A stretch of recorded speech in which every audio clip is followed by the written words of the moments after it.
SBS stock pick का sting play out करिए और लाइए राजेश सर को स्क्रीन पे। राजेश सर, आज का preferred fundamental idea. Ashish ji, fundamental idea के हिसाब से अगर कहा जाए तो इस वक्त कोचिन शिपयार्ड के साथ जाना चाहिए। अगर आप देखेंगे तो पब्लिक सेक्टर का सबसे बड़ा शिपयार्ड है भारत का, और ज्यादातर रेवेन्यू जो है नेवी से आते हैं, फिर वो नेवी के वाले वेसल कंस्ट्रक्शन हो या कोस्ट गार्ड प्रोजेक्ट्स हो, दूसरी चीजें। और उन्होंने डीपी वर्ल्ड के साथ एक करार किया है जिसके कारण से इन्हें और भी नए ऑर्डर्स मिलने की उम्मीद है। 22,000 करोड़ की इस वक्त ऑर्डर बैकलॉग है और ऑर्डर पाइपलाइन बहुत हेल्दी है। और जिस तरीके का सरकार का रवैया शिपिंग या डिफेंस को लेकर के है, मुझे लगता है यहाँ से अच्छी बढ़त दे सकता है। और ऊपर के लेवल से अगर मैं सही हूँ तो करीब करीब 3,000 के लेवल से करेक्ट करता हुआ 12,1300 1400 तक आ गया था, वापस 1950 तक है। मुझे लगता है यहाँ अच्छी अपसाइड मिल सकती है। एक साल के फॉरवर्ड पीई पे भी अगर देखेंगे तो 32-33 की पीई पे ट्रेड कर रहा है, जो कि हमें लगता है वैल्यूएशन भी कंफर्ट दे रहे हैं। तो यहाँ पे खरीदारी की सलाह रहे हैं। खरीदारी करें कोचीन शिपयार्ड में। और राजेश सर, अरे दिखाइएगा जरा फुल फ्रेम में वो डाउनपोर जो हुआ था, बारिश जो हुई थी कोलकाता के, उसके विजुअल्स दिखाइएगा प्लीज। क्या बारिश हुई थी, मैं पढ़ रहा था। क्लाउड बर्स्ट तो नहीं कहेंगे, नियर क्लाउड बर्स्ट। 1 घंटे में 98 mm। क्लाउड बर्स्ट के लिए 100 mm होता है क्राइटेरिया, 98। और पूरी रात में मेरे ख्याल से 250 mm की रेनफॉल हुई है। कोलकाता की साल भर की 20% बारिश कुछ घंटों में हुई है। राजेश सर, आपने अपने फेसबुक में भी इमेज शेयर कर रखी हैं। बहुत बुरा हाल था यार। बहुत बुरा हाल था। 1978 के बाद 2025 में इस तरीके की बारिश हुई है। पूरा शहर जलमग्न था। कोई गाड़ी, कोई मेट्रो, कोई ट्रेन उपलब्ध नहीं थी। मेरा शो था, इस वजह से मुझे आना पड़ा ऑफिस। आप समझो, मैं पैदल पूरे पानी में आया था, नीचे से वेस्ट डीप वाटर में। अरे यार, तो हम लोग का टाइम पे मैसेज करते यार, ऐसे तो ना। बहुत ज्यादा बारिश थी यार।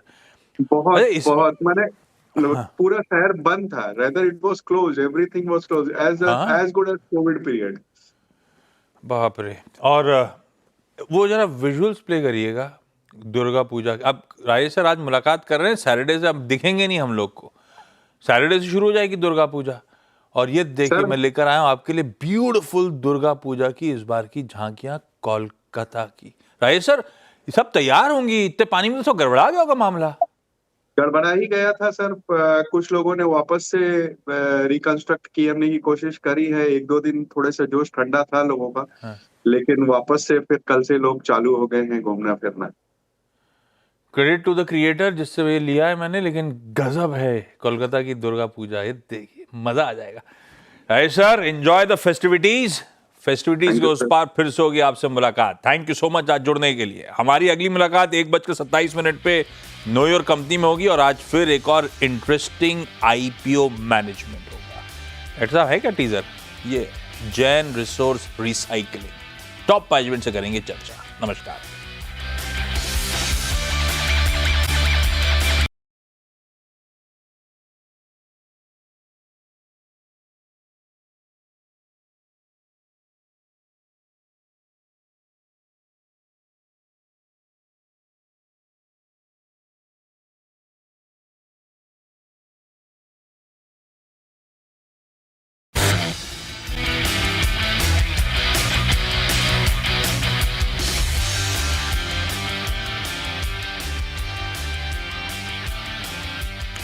हाय, गुड आफ्टरनून। सास, बहू और सेंसेक्स में आप सबका स्वागत है। आज थर्सडे कोलकाता से ओम कैपिटल के राजेश अग्रवाल साहब स्क्रीन पे नजर आएंगे। येलो टाइप की शर्ट है ये। राजेश सर भी एकदम रंग में रंगे हुए हैं। Rajesh sir, good afternoon. आ रहा हूं आपके पास। क्विकली दिखा दीजिए हम तक रीच आउट करने के 2 तरीके, एक व्हाट्सएप नंबर और दूसरा ईमेल आईडी। और उसके बाद रखिए क्विकली निफ्टी स्क्रीन पे। 1/3% दबाव के साथ निफ्टी इस समय कामकाज करता हुआ आपको आपकी स्क्रीन पे नजर आएगा। ये हो गया भाई, ये पूरी वीकली साइकिल गड़बड़ा गई। पिछले फ्राइडे से हर दिन दबाव ही देखने को मिला और आज भी 1/3% निफ्टी दबाव में। ये 5वां स्ट्रेट सेशन हो गया दबाव का। और आज है अच्छा, दिक्कत ये है कि निफ्टी पेन में, ब्रॉडर मार्केट्स पेन में आज तो डिटोरिएटिंग ब्रेथ और भी ज्यादा है। 1:2 का रेशियो, एक चढ़ रहा है तो दो गिर रहे हैं और वो खराब होता जा रहा है मामला। तो दिक्कत तो है भाई। ठीक है, ये है मार्केट्स की इस समय की स्थिति। वीरू ने बहुत डिटेल में मार्केट्स पे चर्चा कर रखी, तो उस पर उतर नहीं रहा हूँ। आज ध्यान रखिएगा, बीएससी के वीकली बीएससी के मंथली कॉन्ट्रैक्ट्स की एक्सपायरी है। देखते हैं second half, exact half session हो चुका है, हाफ सेशन थोड़ा पेन बढ़ता जा रहा है, सेकेंड हाफ देखना होगा। ऑन द शो क्विकली दिखा देता हूं, राजेश सर के साथ हम लोग कौन कौन से स्टॉक डिस्कस कर रहे होंगे। कई सारी लाइंस अब तक कनेक्ट नहीं हुई हैं, तो जो क्वेरी सॉल्व करनी थी ये है स्क्रीन पे, ये स्टॉक्स पे बातचीत होनी थी। जो जो जुड़ेंगे उनकी क्वेरी सॉल्व करते चलूंगा, प्लेट फ्लिप हो जाएगी।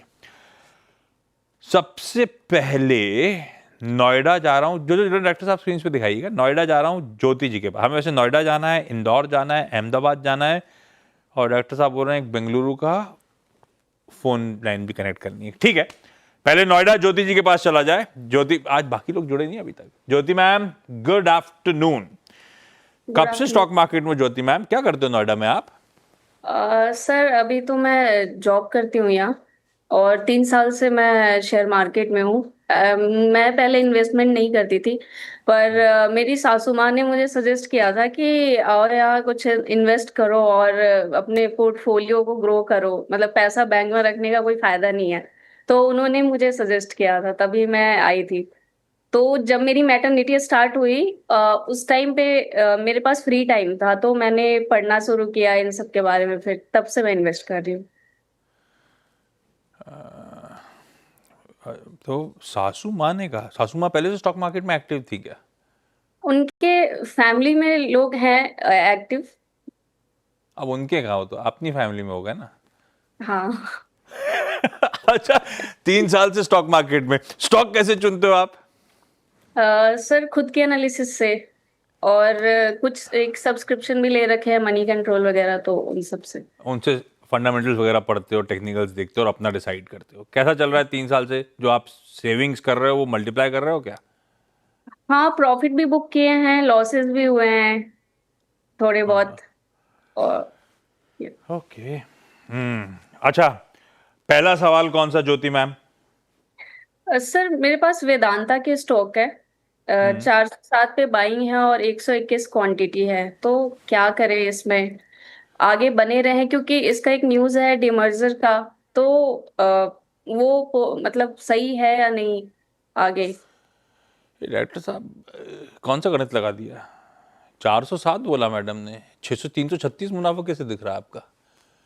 डायरेक्टर साहब का कंप्यूटर गड़बड़ाया हुआ है, कुछ तो गड़बड़ है। 407 पे खरीदारी हुई है, 457 चल रहा है। और क्या, सॉरी मैं तो प्रॉफिट के आंकड़े में खो गया था। आपका सवाल क्या था मैम? सर मेरा सवाल था कि इसको होल्ड करना है या फिर प्रॉफिट बुक कर ले, क्योंकि इसका डिमर्जर का प्लान आ रहा है, तो वो प्रॉफिटेबल है, मतलब हमारे लिए सही है या नहीं? और आएगा कि नहीं, मुझे तो ये भी डाउट है, टला जा रहा है। हाँ खैर, हाँ। राजेश सर, वेदांता आम तौर पे कहते हैं तोड़ दो तो सम ऑफ पार्ट्स चमकता है, अच्छा मूल्यांकन मिलता है। वेदांता भी अपना धंधा काफी पार्ट्स में तोड़ने की तैयारी कर रहा है। अटका हुआ मामला है, आज नहीं तो कल शायद हो पास, पता नहीं। वेदांता इस डीमर्जर की होप में मुझे रखना चाहिए, वैल्यू अनलॉकिंग प्रोपोजिशन बढ़िया बैठता है, ऐसा मान के चलूं और होल्ड करूं लंबी अवधि के लिए, या नहीं? Good afternoon Ashish ji. बाकी भी जो महिला मित्रगण पैनल में है, सबको नमस्कार। रहा सवाल वेदांता का, तो अगर आप कंपनी के बारे में देखो तो मेटल और माइनिंग की एक बहुत बड़ी कंपनी, जिसके अम्ब्रेला के अंदर zinc, aluminium, oil and gas, iron और ऐसी तमाम चीजें हैं। और जैसे मैम ने कहा कि आने वाले दिनों में डीमर्जर की जो घोषणा हो रखी है, हालांकि उसमें कई बार अड़चनें आ चुकी हैं, कई बार डिलेड हो चुका है। अब ये एक वक्त की बात है कि रेगुलेटरी अप्रूवल आएंगे या नहीं आएंगे, कब आएंगे, कोई इस वक्त कहना मुहाल है, तो उसे हम अपने दरकिनार रखते हैं। ये बात तय है कि अगर डीमर्जर होता है इफ एट ऑल, तो एक वैल्यू अनलॉकिंग बिल्कुल होगी, वहां से एक अच्छा अप्रिसिएशन देखने मिलेगा। बट उसको अपने दरकिनार रखें तो आज की डेट में भी कंपनी बहुत अच्छी है। कामकाज अच्छा चल रहा है, केपेक्स कर रहे हैं, डिविडेंड अच्छा देती है। थोड़ी दिक्कत अब इन्होंने जो जेएल का एक्विजिशन किया है वो थोड़ा सा इनके लाइन ऑफ बिजनेस से अलग होता जा रहा है, दूसरे हो सकता है वहां से डेट की थोड़ी दिक्कत आए, तो शॉर्ट टर्म में एक बार दिक्कत हो सकती है, लेकिन मेरे हिसाब से इसे 480 485 के लेवल्स तक आपको रखना चाहिए। ओके, होल्ड करेंगे अभी। अहमदाबाद जा रहा हूँ फाल्गुनी बहन दसारिया जी के पास। हेलो। फाल्गुनी मैम, कितने बजे सो के उठे सुबह? Hello, good morning, good afternoon sir. क्या हालचाल अहमदाबाद के? कैसा चल रहा है वहां पे डांडिया और गरबा? बहुत अच्छा चल रहा है सर, बहुत अच्छा। हाँ, अच्छा। हाँ। और बारिश वारिश हो रही है क्या? नहीं, बारिश नहीं हो रही सर अभी। अच्छा, यहाँ मुंबई का तो गड़बड़ा गया था, यहाँ पे रह रहे के बहुत बारिश हो गई। हाँ, तो फिर वही मैं पूछ रहा था, सुबह सो के कितने बजे उठे? रात भर तो खेला होगा आपने। हाँ, सुबह 8-9 बजे उठे। तब तो फिर भी जल्दी उठ गए। अच्छा फाल्गुनी मैम, पहला सवाल कौन सा है? सर मेरा पहला सवाल है, नालको 230 शेयर लिया है 250 पैसे में, लॉन्ग टर्म के लिए रखूं या निकल जाऊं? और ये आइडिया कहाँ से आया था? डायरेक्टर साहब, ये नाम भी बस गड़बड़ आ रहा है ऐसे। आपका, आज कंप्यूटर गड़बड़ चल रहा है, ठीक करो। हाँ सॉरी मैम, बोलो। फाल्गुनी नालको मैम बोलें। 205। हाँ हाँ, भाई, वो long term ये के लिया लिए क्यों था? नालको लिया क्यों था? लंबी अवधि का सोच के लिया था? आइडिया आया कहाँ से था? हाँ, वो मेरे हस्बैंड ने लिया था सर। हस्बैंड क्या कह रहे हैं, रखना है नहीं रखना है? हस्बैंड साथ में ही है लग रहा है हाँ, मुझे। Long term. हाँ, साथ में है सर। पीछे आए थे स्क्रीन पे, मुझे लगा। अच्छा। मैं 30 हाँ। साल से करता हूँ और CNBC सुबह से देखता तो 3:30 बजे तक। अरे वाह, सुबह मतलब कितने बजे से? सुबह उठू तब उठूं कब, कितने बजे? 9 बजे सर। 9 बजे। 9 बजे? फिर कोई टीवी 7 बजे से बैठते हैं यहाँ पे सब आपके लिए। आप थोड़ा जल्दी उठना शुरू करो ना, आपको फायदा क्या है? नहीं तो मालूम है। 7 हाँ? बजे 7 बजे बैठते आप सब, मुझे तो आप मालूम है। उठते ही नहीं हो तो फायदा क्या है आपको मालूम होने का? मैं रिटायर्ड हूँ इसलिए शांति से उठता हूँ। गड़बड़ है, आप कोशिश करो थोड़ा जल्दी सो आप। राजेश सर, नालको 212 रुपए 50 पैसे में खरीदा हुआ है, क्या करना चाहिए भाई? देखिए, शानदार कंपनी है, अच्छा डिविडेंड देती है, दुनिया भर की सबसे लोएस्ट कॉस्ट एल्यूमिनियम प्रोड्यूसर है, PSU है, वैल्यूएशन बहुत ज्यादा अट्रैक्टिव है, ROE अच्छे हैं, कुछ नया केपेक्स चालू हो रहा है 1 MTPA रिफाइनरी का, जो मार्च 26 तक चालू हो जाएगा। थोड़ा दबाव में स्टॉक है क्योंकि पहली तिमाही के नतीजे दबाव में आए थे, प्राइसिंग पावर कम थी, एक हायर अदर एक्सपेंसेस हो गए थे, बट लंबी अवधि के लिए बहुत अच्छा स्टॉक है, मैं समझता हूँ इसे बने रहना चाहिए। ज्योति मैम, अगला सवाल। सर अगला स्टॉक है मेरा ऑयल इंडिया। 404 पे बाइंग है, 126 क्वांटिटी 404 की खरीद है। सर। और ज्योति मैम, ऑयल इंडिया क्यों लिया है? लॉन्ग टर्म के हिसाब से लिया हुआ है? हाँ सर, लॉन्ग टर्म के हिसाब से लिया सारे स्टॉक। मतलब एक टाइम पे जब ये 650 के आसपास था तो मेरी 30,000 प्रॉफिट बन रही थी, तो वहां से गिरना शुरू किया। उस टाइम मैंने प्रॉफिट बुक किया नहीं था, मतलब मिस हो गया। राजेश सर, क्या करूं? मैंने अच्छे भाव 600 के भी देखे हुए हैं, आज वो वापस ठंडा पड़ गया है स्टॉक। रखना चाहिए नहीं रखना चाहिए? बिल्कुल रखना चाहिए, बहुत स्ट्रांग फंडामेंटल्स है कंपनी के, और जो मैनेजमेंट ने टारगेट दिए हैं ऑयल और गैस प्रोडक्शन के FY 26 और FY 27 के, वो बहुत एक्साइटिंग है। नुमालीगढ़ जो इनकी सब्सिडी रही है वहाँ अच्छा एक्सपेंशन हो रहा है, जो भी दिसंबर 25 तक हो सकता है, वहां से भी कमीशनिंग चालू हो जाए।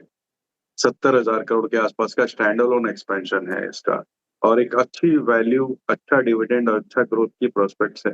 थोड़ी दिक्कत ये है कि क्रूड कई महीनों से $70 के आसपास चल रहा है, इसलिए थोड़ा दबाव में है ये सब स्टॉक, बट लंबी अवधि के लिए ये सब बहुत अच्छे स्टॉक है। ये हो, ONGC हो, ये सब लंबी अवधि में अच्छे रिटर्न देंगे, तो बिल्कुल इस वक्त आपको बने रहने की सलाह रहेगी। ये उस तरह के स्टॉक हैं क्या? जैसे अब मैम को 600 का भाव दिख रहा था, बहुत बढ़िया मुनाफा हो रहा था, मुनाफा बांध लेना चाहिए, ज्यादा लक को टेस्ट नहीं करना चाहिए, ऐसा वाला है क्या ये?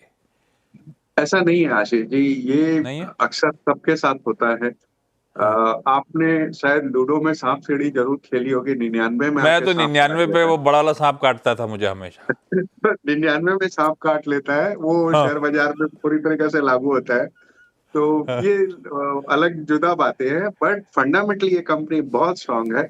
आपकी एक बार मिस हो गई है, कोई बात नहीं, ये आपको दोबारा वैसे रिटर्न देखने को मिल सकते हैं अगर आप लॉन्ग टर्म होल्ड करें तो।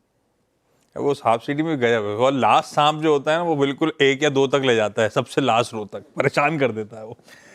फाल्गुनी मैन, अगला सवाल। हाँ सर, बैंक के लिए है 50 से 1516 के भाव में, 4 ईयर्स से लिए है। 4 साल हो गए Venky। वेंकीज के। हाँ, हाँ 4 साल में भी कमा के नहीं दिया है ना? 3400 जियो तो हाँ हाँ, साड़िया साहब कुछ कह रहे हैं, क्या कह रहे हैं? बीच में 3400 गया था पर प्रॉफिट नहीं किया। हाँ, बुक नहीं किया ऊपर के स्तरों पे। राजेश सर, वेंकीज ट्रैक करते हो क्या? इसके प्रोडक्ट्स तो खैर लीडिंग फूड चेन्स वगैरह सबके पास जाते हैं, कम बिजनेस तो ठीक है, स्टॉक ने कमा के नहीं दिया इनको। 4 साल में ले दे के वहीं आ गया जहां पे मैं बैठ लिया था। देखिए, कंपनी अच्छी होने के बावजूद इस वक्त हालात उतने अच्छे नहीं है। फंडामेंटल्स अगर आप देखें तो लगातार प्रॉफिटेबिलिटी और मार्जिन्स दोनों में डिक्लाइन हो रहा है। वैल्यूएशन इस वक्त भी थोड़े से टाइट नजर आ रहे हैं। पॉजिटिव साइड में अगर आप देखेंगे तो डेट उतना है नहीं। पोल्ट्री और एनिमल हेल्थ पोर्टफोलियो थोड़ा इनका डाइवर्सिफाई किया हुआ है, और ऐसे ही इतिहास रहा है कि सितंबर अक्टूबर के महीने में इनके जो नंबर्स आते हैं वो बहुत बढ़िया आते हैं। तो सेकेंड थर्ड क्वार्टर्स के, आई मीन टू से, तो इस वक्त इन्हें बने रहने की सलाह रहेगी। 1550 1580 तक आता है तो वहां पे निकल जाए, वो बेहतर होगा। अभी तो आधा हिंदुस्तान खा भी नहीं रहा इनके प्रोडक्ट्स, बेचारा स्टॉक चले कैसे। खैर, वेंकीज रखिए, होल्ड करिए।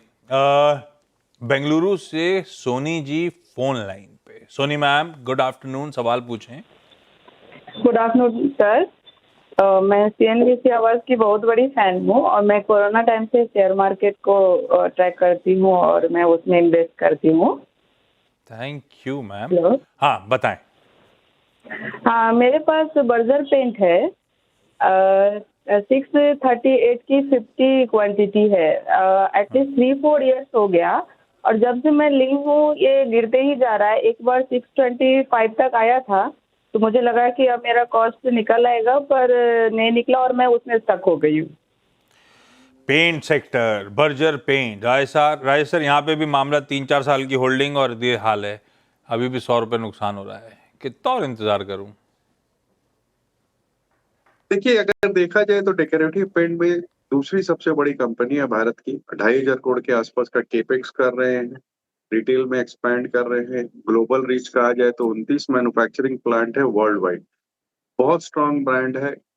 इस वक्त थोड़ी दिक्कतों में, पिछले कई क्वार्टर से अगर देखा जाए तो सारी ही पेंट कंपनियां दिक्कत में चल रही थी वैल्यूएशंस के लिए। कुछ नए कंपटीशन खड़े हो गए थे बिरलास की तरफ से या जेएसडब्ल्यू की तरफ से, उस वजह से।